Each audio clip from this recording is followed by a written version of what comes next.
En esta ocasión conoceremos al escritor Sergio Ramírez. Esto es en el marco de estudio del autor de la Cátedra de Literatura Contemporánea de la Universidad de El Salvador. Dicho estudio se ha hecho aplicando un modelo de la teoría de la crítica de razón literaria de Jesús González Maeztu. A continuación, mencionaremos algunos aspectos de la teoría. La crítica de la razón literaria es un tratado de investigación científica, crítica y dialéctica sobre los fundamentos y desarrollos y posibilidades de conocimiento racionales de la literatura, propuesta por Jesús González Maeztu. El materialismo filosófico de Jesús González Maeztu es una propuesta que pretende, en esencia, desarrollar una teoría específica de literatura. No obstante, el objeto de estudio es que la obra literaria puede explicarse de una forma racional y entendible. Para realizar el análisis de los cuentos, se ha retomado una guía que cuenta con 4 partes. La primera instancia vamos a tener la suscitación de objeto de estudio de los materiales literarios. Como primer punto, tendremos el escritor. Sergio Ramírez nació el 5 de agosto de 1942. Es conocido como novelista, cuentista, ensayista y periodista.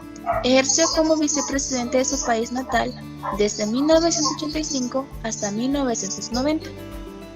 Sus primeros pasos en el mundo literario son a través del cuento. Su primer relato es El estudiante, que lo publica en 1960.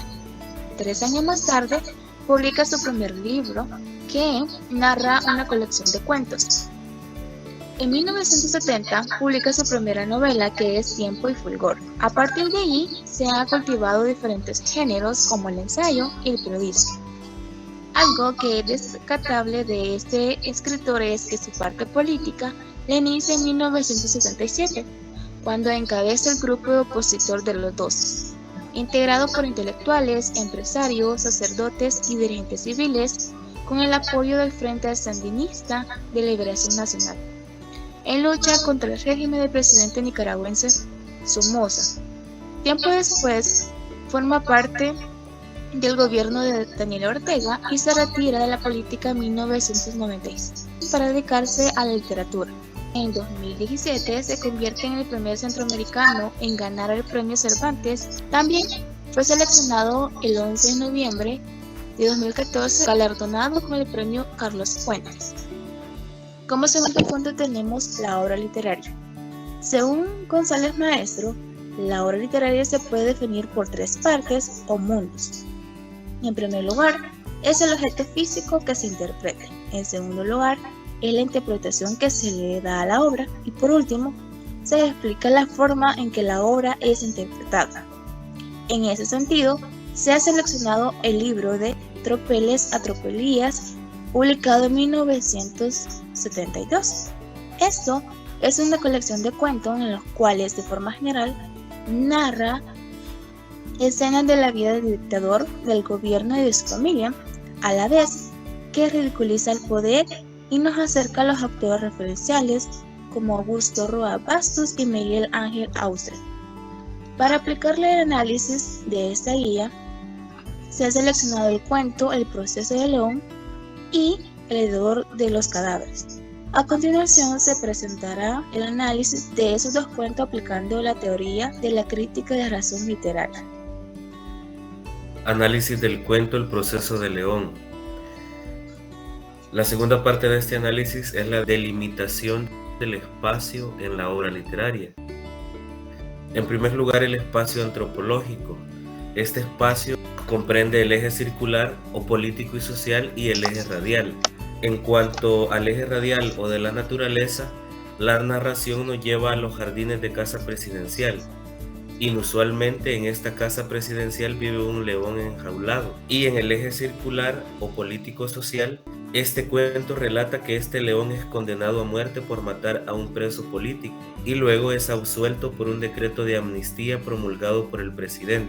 El espacio antropológico, por lo tanto, se da en un entorno político que involucra al presidente y a los demás miembros del Ejecutivo. Espacio nociológico. 2 temas son fundamentales en este cuento. En primer lugar, la opulencia de los funcionarios. El león fue un obsequio para el señor presidente. Su jaula era de barrotes plateados y se comía una res entera a diario. Con esta ironía el autor refleja la opulencia en la que viven muchos funcionarios. Otro tema es la utilización de las leyes a favor de la clase política. El león era propiedad del presidente y además cumplía una función en casa presidencial. Por lo tanto, se puede entender que el león gozaba de los beneficios de un miembro de la clase política. Sucede que cuando un funcionario es acusado y condenado en un caso de corrupción, ello salpica a muchos otros. Al parecer, eso quiso evitar el presidente de este cuento. Sobre el siguiente espacio, el espacio ontológico, González Maestro dice que hay dos tipos de espacio ontológico y tenemos la ontología general y la ontología especial. La ontología general está más relacionada con la parte del lector, la parte del escritor, entre otras cuestiones. Pero en el cuento en análisis se ve más como la ontología especial. En esta ontología se interpreta que el proceso del león es un cuento breve que permite identificar la ideología que existía en la sociedad de este momento.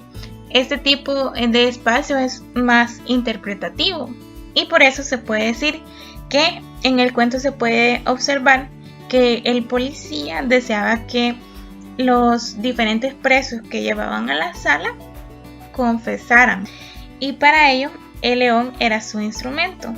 Se pretendía infundir miedo, pero no se quería como tal que el león se devorara a las personas. Sobre el espacio estético, González Maestro dice que este tipo de espacio corresponde a los medios que designan la sustancia como tal artística de la obra, como lo son el género, figuras literarias, niveles sintácticos y otros aspectos. Sobre el género, podemos decir que el género al que pertenece, al ser un cuento, es al género narrativo. Y el género narrativo puede definirse que es una expresión literaria que se caracteriza porque se relatan historias imaginarias o ficticias que constituyen una historia ajena a los sentimientos del autor. Aunque sea imaginaria, la historia literaria toma sus modelos del mundo real. Esta relación entre imaginación y experiencia, entre fantasía y vida, es lo que le da un valor especial a la lectura en formación espiritual de la persona. De manera que, con lo precedente, es posible afirmar que el cuento en análisis, el proceso de León, pertenece a la narrativa debido a que es una narración en prosa, posee inicio, nudo y desenlace y posee una extensión de una cuartilla. Ahora, con respecto a las figuras literarias, encontramos la prosopopeya. La prosopopeya consiste en personificar o atribuir cualidades humanas a los inanimados o abstractos, según Consuelo Roque 2005. Y la muestra que encontramos acá es: la fiera fue condenada a muerte, pero al final salvada por un decreto presidencial. Otra figura encontrada es la hipotiposis. Esta figura se denomina también como descripción y consiste en pintar con suma vivacidad a las personas, lugares u objetos de tal forma que parece que los vemos. Y por ahí tenemos la muestra que dice: y en una de sus andanzas se encontró con el testigo de cargo de su juicio y lo devoró, lo cual provocó un nuevo consejo de guerra y así sucesivamente. En la historia como tal, básicamente nos podemos imaginar cómo el león en los jardines se encuentra con esta persona que testifica en su contra y, como si lo recordara, se lanza sobre él y lo devora. La metonimia es otra figura que encontramos y esta consiste en nombrar un objeto con otro distinto del que se ha recibido influencia o por la relación causa y efecto que hay entre ellos. Y la muestra dice: mandó que se construyera una estrecha jaula a la par de la que ocupaba la bestia, diciendo bestia lugar en vez de decir león. La genealogía de la obra. Para tener un panorama, la palabra genealogía implica una derivación del concepto gen. En ese sentido, la genealogía de la literatura explica el origen o la descendencia de las obras que se están estudiando, es decir, a qué familia literaria puede ascribirse el texto en estudio. De manera que en el siguiente punto se abordan los modos de conocimiento. González Maestro define que tenemos modos de conocimiento críticos y también acríticos, pero en el texto estudiado se puede decir que posee unos modos de conocimiento acríticos, y estos modos de conocimiento son aquellos conocimientos culturales basados en argumentos sofísticos, es decir, en un racionalismo idealista y en una lógica ideológica, pero no en un razonamiento materialista y en una lógica científica. Dicho en otras palabras, los modos de conocimientos acríticos se basan en ideales y en la lógica de la ideología del escritor. Sin embargo, carecen de rigurosidad científica o filosófica para argumentar las ideas antes mencionadas. Así, el cuento presenta sucesos que carecen, como ya lo decíamos, de rigurosidad científica. Y para ejemplificar esto, podemos decir que en el cuento se observa que el policía deseaba que los presos confesaran, y para ello el león era su instrumento. Y así se quería infundir miedo, pero no se quería que el animal devorara a los presos. Y esto carece de lógica y de rigurosidad científica, porque en el cuento se menciona que al león lo dejaban pasar hambre para que infundiera miedo. En cuanto a los niveles de conocimiento, González Maestro plantea que puede ser reflejado en una obra el conocimiento prerracional o el conocimiento racional. El tipo de conocimiento observado en el cuento El proceso de León es racional, dado que está basado en dos planteamientos racionales. El primero es que, al encarcelar a los presos políticos en una jaula al lado del león, se buscaba obtener confesiones debido al temor que les infundía el león. El segundo consistía en que al no darle comida al león, éste estaría hambriento e identificaría como una presa a los presos políticos. Ello provocó que el león devorara a uno de ellos. Sucedió que uno de los presos se durmió y fue devorado por el león, lo cual llegó a oídos de los organismos internacionales humanitarios como la OEA, la CID, etc., cuyos boards pidieron a su excelencia una investigación, y muy extrañado por tales hechos repugnantes a la idea de la civilización, mostró su indignación mandando procesar al león. Por otra parte, adentrándonos en el punto 4 de esta guía, vamos a analizar la explicación del texto según los tipos de literatura. Identificamos que este cuento pertenece a la literatura programática, y la literatura programática es rigurosamente de tipo de conocimiento racional, y el modo de conocimiento es acrítico, lo que conecta con lo que ya mencionamos anteriormente. Es decir, que al juntarse estos dos elementos se obtiene una literatura programática o imperativa. Este tipo de literatura tiene fundamentos en las pseudociencias, las ideologías, las tecnologías y la teología. Todo lo que tiene que ver con estos cuatro aspectos no puede ser criticado antes, pues son argumentos falsos. El escritor los usa en su texto como un matiz para convencer y tener éxito.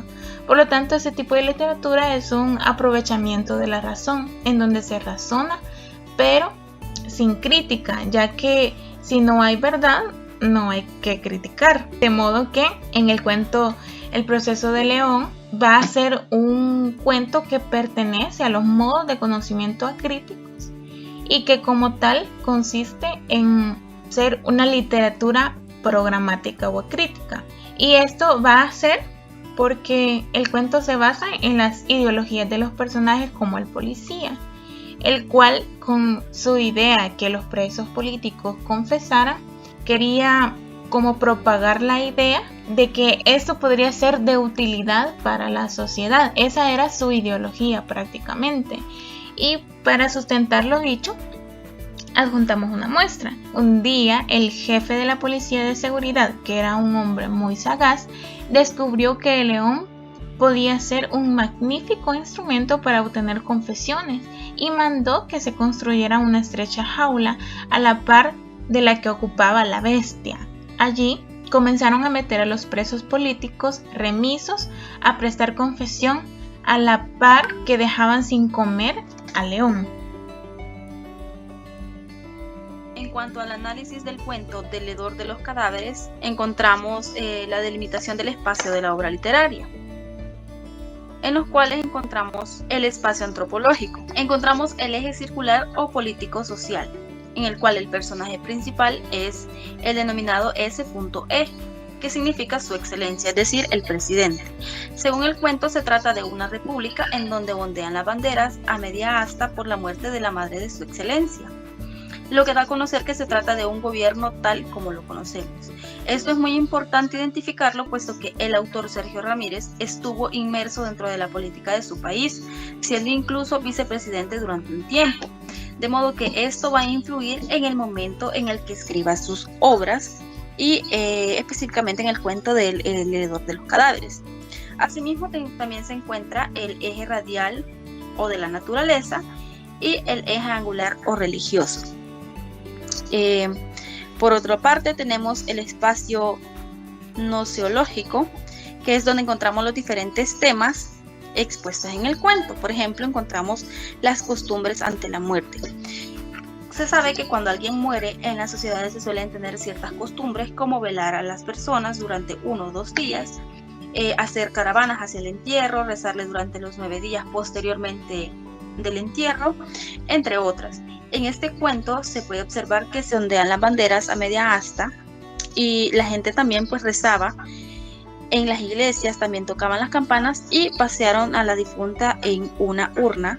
También encontramos el tema de la negación de la muerte de un ser querido. En este cuento, su excelencia negó darle sepultura al cuerpo de su madre y decidió que el cuerpo estaría con él siempre en todas las actividades como si estuviera viva. Claramente se nota que existe una negación ante el hecho tan abrumador y doloroso, pues cuando un ser querido muere afecta de diferentes maneras y en este caso el protagonista se encuentra en un estado de negación. Además se encuentra otro tema importante, el cual es la obediencia de los trabajadores, que a pesar de todo lo que implicaba tener que atender a un cadáver, los trabajadores que servían a su excelencia lo hicieron sin quejarse, e incluso se menciona que algunas mujeres se tragaban las ganas de vomitar con tal de no molestarla. Incluso le ofrecían la comida, le besaban la mano y maquillaban al cadáver como si éste tuviese vida, aunque ya técnicamente eran los puros huesos.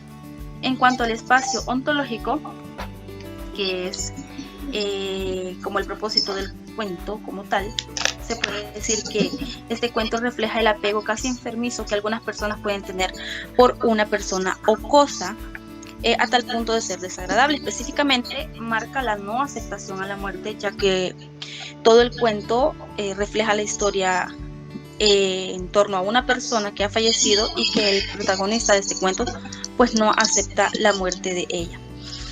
También encontramos el espacio estético, en el cual encontramos el género que, como anteriormente se mencionaba, por ser cuento, pertenece al género, que es una expresión literaria que se caracteriza porque se relatan historias imaginarias o ficticias.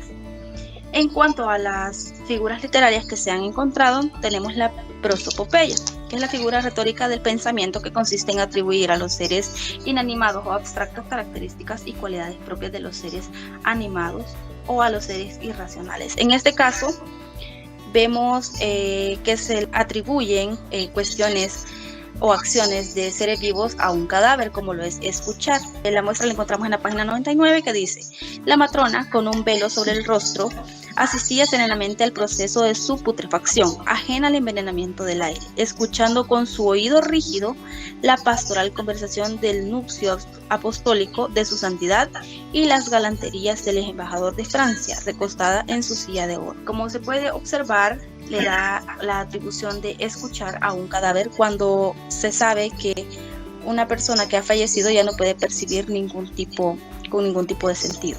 También encontramos la hipotiposis, que es una figura que consiste en un tipo de descripción muy vívida que pinta algo lejano o poco relacionado con el público de forma patética o muy emotiva ante los ojos, los oídos y la imaginación de ese público, como si estuviese presente y asistiese a ello. La muestra dice: llegó el día en el que las doncellas aplicaban directamente el carmín sobre los huesos de sus mejillas descarnadas y cubrían el cabello desteñido y reseco con una peluca dorada, dejando sus brazos tiesos en un ademán perpetuo de un saludo. Continuamos con la tercera parte de la guía.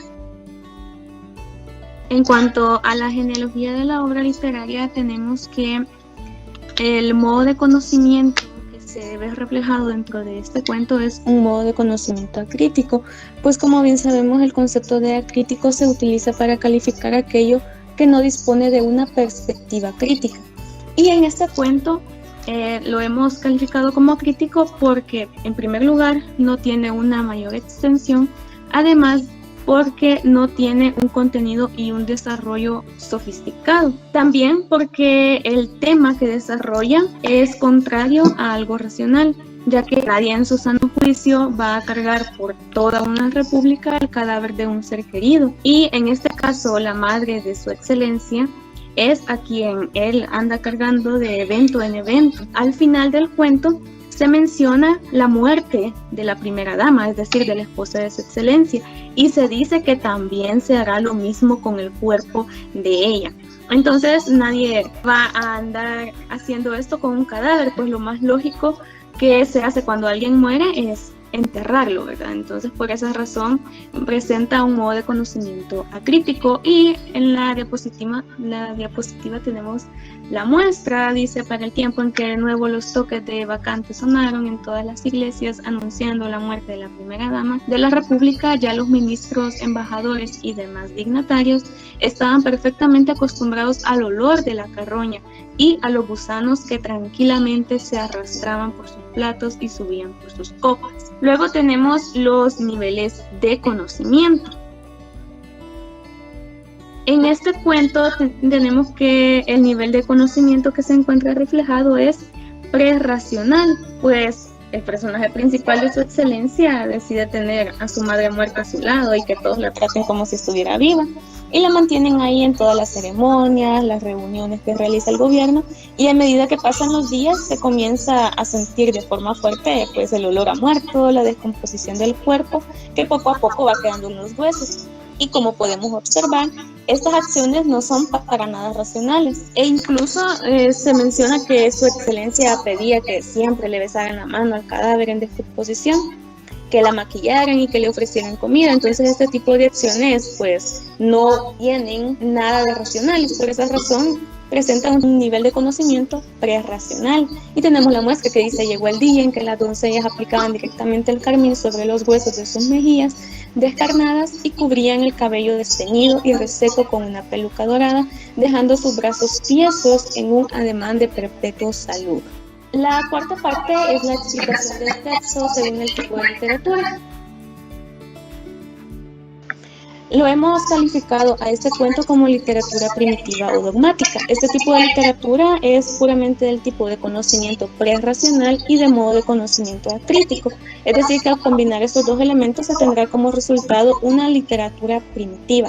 Y como su nombre lo indica, primitivo es la literatura inicial de la sociedad que se basa en lo prerracional, algo que no está comprobado y no es real y hasta cierto punto no es material. Y como ya hemos mencionado, pues el cuento del hedor de los cadáveres contiene un modo de conocimiento acrítico y un nivel de conocimiento prerracional, por lo que se puede afirmar que pertenece a un tipo de literatura primitiva o dogmática.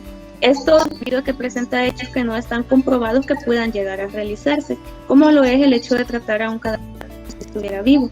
de manera que se fundamenta únicamente en una especie de mito, ya que en la vida real esto no es algo que se realice con normalidad, pues lo normal es enterrar a las personas que han muerto. Por último tenemos las conclusiones.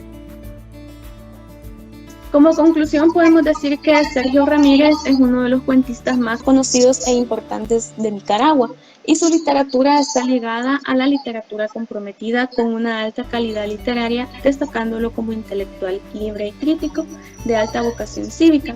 Y el libro Tropeles y Tropelías pues, fue publicado en 1971, pues, en donde se narran escenas de la vida del dictador, del gobierno y de su familia. Muchas gracias.